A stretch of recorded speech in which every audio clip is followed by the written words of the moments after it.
आखिर कहाँ कहाँ जाते हैं मनुष्य के पाप। राधे राधे दोस्तों, आज की पौराणिक कथा का सार है आखिर पाप कहाँ कहाँ जाता है।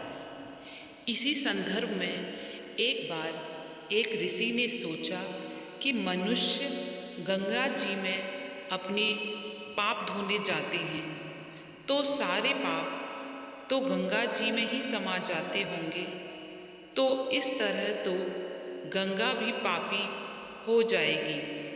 उस ऋषि ने यह जानने के लिए कि आखिर पाप जाते कहाँ हैं, घोर तपस्या की। तपस्या करने के फलस्वरूप देवगण प्रकट हुए। तब ऋषि ने पूछा, देवगण, आखिर जो पाप गंगा में धोया जाता है, आखिर वह जाता कहाँ है। तब देवगण बोले, गंगा जी से ही पूछते हैं। तब वो सब गंगा माता के पास आए और बोले, हे गंगे, सब लोग तुम्हारे पास पाप धोने आते हैं, तो क्या तुम भी पापी हुई। तब गंगा ने कहा, मैं कैसे पापी हुई, मैं तो सारे पाप लेके समुद्र को अर्पित कर देती हूँ। इसके बाद ऋषि और भगवान समुद्र के पास गए और बोले, हे सागर राज, गंगा सभी पाप आपको अर्पित कर देती है, तो क्या आप पापी हुए।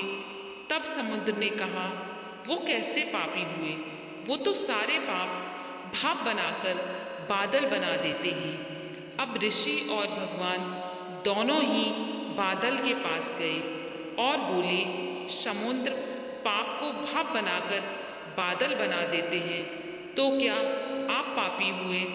बादलों ने कहा, वो कैसे पापी हुए, मैं तो सभी पापों को पानी बना देता हूँ और इस धरती पर गिरा देता हूँ। इससे ही अन्न उपजता है और उसे ही मनुष्य खाता है। उस अन्न में जो अन्न जिस मानसिक स्थिति से उगाया जाता है या खाया जाता है, वैसी ही बुद्धि मनुष्य की ही हो जाती है। तभी तो कहते हैं, जैसा खाओगे अन्न वैसा होगा मन।